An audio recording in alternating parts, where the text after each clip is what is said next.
السلام عليكم ورحمة الله وبركاته. أخباركم إيه؟ معاكم أبو عيسى من قناة سر الطبيعة. النهاردة هنتكلم على تركيبة جديدة فعالة جدا وآمنة جدا 100% لتفتيح البشرة، وخصوصا منطقة الأندر أرم ومنطقة البيكيني. يعني من النهاردة مفيش إحراج بعد كده. النتيجة هتبقى معاكي من أول أسبوع، والنتيجة كمان هتبهرك جدا جدا جدا بإذن الله. تعالوا مع بعض نشوف مكونات التركيبة دي. مكونات التركيبة دي بسيطة جدا وموجودة عندنا في أي بيت. هنجيب معلقة كبيرة من نشا الذرة، النشا العادي بتاعنا، ونص معلقة عصير ليمون، وهنحط معلقة صغيرة كركم، وهنحط 2 معلقة كبيرة من الزبادي، و3 نقط زيت لوز حلو. لو الناس عندها حساسية من الليمون او فيتامين سي للبشرة او بتعمل لها تهيج للبشرة ممكن نستخدم ماء الورد بنفس الكمية. مية الورد الطبيعية بتاعتنا ممكن نستخدمها بنفس الكمية، برضو هيبقى تقريبا معلقة كبيرة من معلقة ماء الورد. المكونات دي كلها طبيعية وآمنة جدا للبشرة الحساسة والبشرة الدهنية والبشرة المختلطة والبشرة الجافة كمان. طيب هنستخدمها ازاي؟ هنحط المكونات دي كلها في طبق نظيف جدا ونقلب كويس جدا لحد ما تبقى شبه عجينة متماسكة كده في بعض.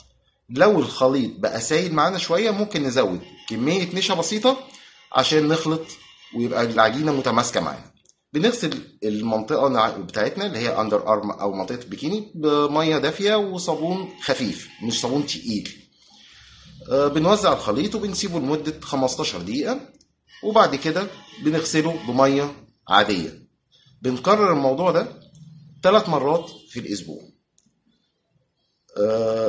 أهم حاجة إن إحنا الاستمرارية بتاعتنا، يعني في خلال أول أسبوع هتلاقي درجة التفتيح ظاهرة جدا، بس إحنا عايزين استمرارية عشان الموضوع معانا يبقى مستمر ودائم، ما يرجعش تاني لنقطة الصفر. اهم حاجه بعد ما نستخدم ده بنستخدم مرطب طبيعي بعد كل استخدام، زي زيت جوز الهند، زيت الصبار او جل الصبار. دي حاجه بتدي ترطيب وفي نفس الوقت بتحافظ ان الجلد نفسه ما يتاكسدش. الاستمراريه زي ما احنا قلنا عليها دي اهم حاجه، ودي تقريبا 50% من النتيجه اللي احنا عايزينها.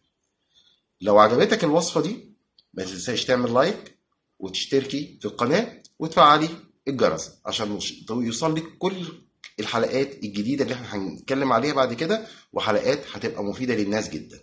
وما تنسيش اي حد محتاج ان هو يستخدم وصفات طبيعية بعيدة عن اي كيماويات يا ريت تبعتيله يشترك معنا في القناة عشان يستفاد والكل يستفاد من المعلومات الطبيعية. بكرة بإذن الله اشوفكم في حلقة جديدة ان شاء الله، وهنتكلم عن تركيبة جديدة وسر الطبيعة مع أبو عيسى. أشوفكم بخير بكرة بإذن الله. السلام عليكم.